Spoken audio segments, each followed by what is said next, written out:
So let's talk about something quite controversial here. Nietzsche's view on morality. Are moral people obedient cowards? Now this is obviously a very, you ask this type of question, people be going, oh, that's like quite tense, it goes against my cognitive biases, I don't really know what to say about that, and all this type of stuff, because then you can bring in Christianity and talk about morality, what's good and bad, what's evil, what's beyond good and evil, all this type of stuff. But it's quite relevant to the modern mind, the modern consciousness, when it comes to like what are people's situation and how do they really connect themselves to authority, rules, and all of this type of stuff. Because you have to ask the question of, are you a good person if you always follow the rules and you always agree to authority? Does that make you a good person? Does that make you a moral person? And this is fundamentally the question. Of course, it doesn't make you a moral person. So let's take it from like a kind of Christian point of view here, of where Nietzsche is trying to get with this kind of way of looking at things. Because, if I throw you into a lion's den in the Colosseum during the Roman Empire, and all the Christian fellas who get thrown into there are saying, right, I'm not going to defend myself, that is sin, that is a bad thing to do, that is immoral, that doesn't make me a good person because I'll be going against the rules. And all the gladiators just come at you and they just destroy you and they tear you down to pieces. And that's the end, that's what happens. Does that make you a good person to do that? And in what sense does that make you a good person? To not defend your own reality of what you know for something higher, in which is in the sky and is transcendent. Of course there is respect in faith, or respect towards the people of faith, but it's the idea that morality is used as a guise for goodness, because that individual who says I am a good person because I follow the rules is not actually capable of playing the other side of the coin. They're actually not capable of doing the thing that they say is bad. That, because you are not capable of doing that thing in which you claim is bad, doesn't actually make you a good person. It makes you ultimately someone who is just weak, someone who hasn't actually got the capability of doing the opposite thing.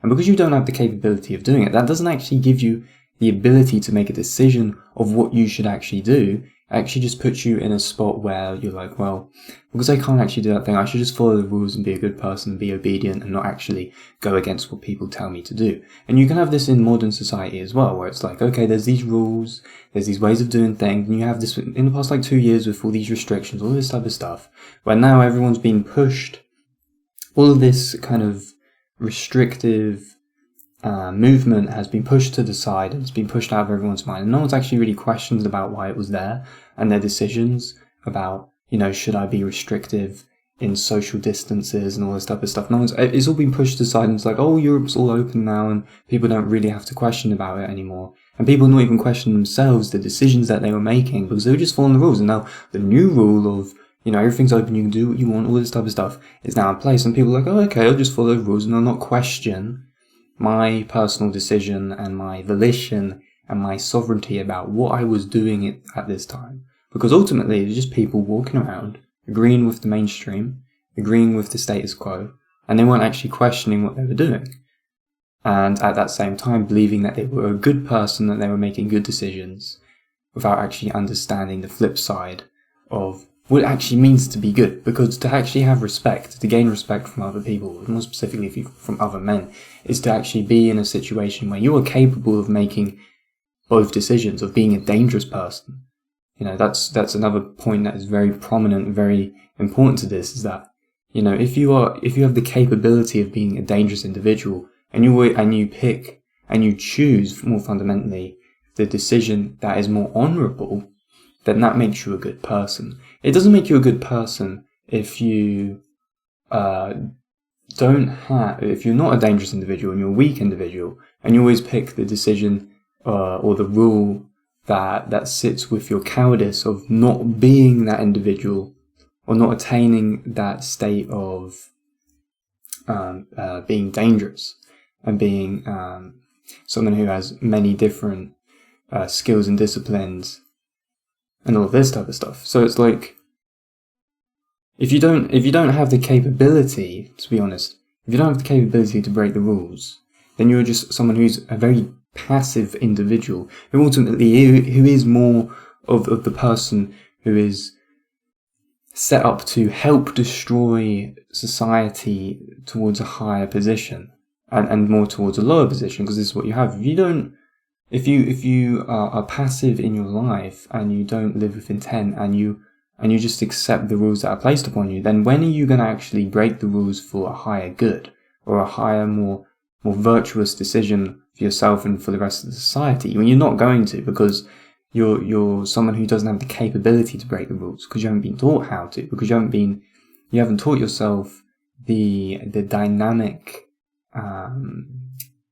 passions within you that will give you the ability to do that. You haven't become a person of free thought. You haven't become an individual who is capable of knowing themselves and knowing their own, dark side or whatever, to be able to break this cycle of kind of like passive acceptance of authority, rather than being your own authority in your own life.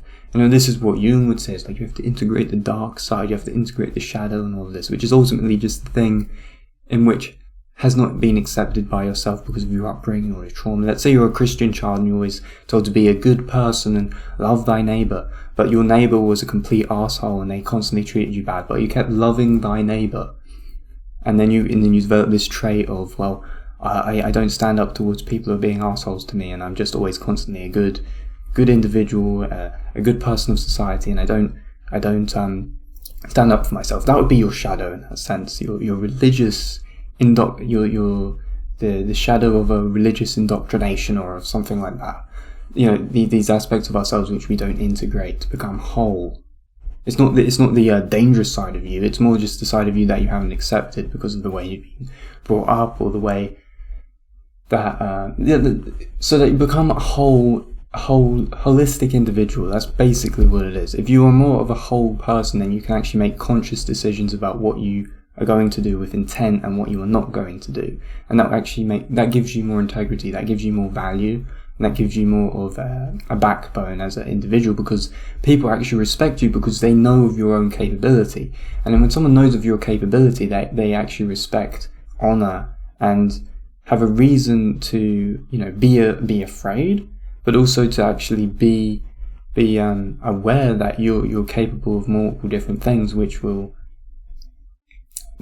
can change reality. And it's quite funny, really, like, why would you cast any kind of respect onto an individual who always takes more high ground when they're obviously not capable of doing anything else?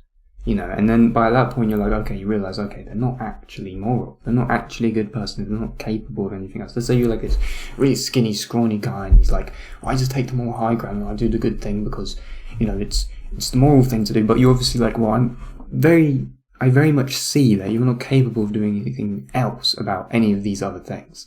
You're not capable of making any other kind of decision, because that is the only thing you focused yourself on. You haven't given yourself the capability to actually put your effort and your will towards something else, to actually overcome a situation that is oppressing you or anything like that. So it's really got to do with, like, and this is the difference between the nice guy and someone who's actually kind.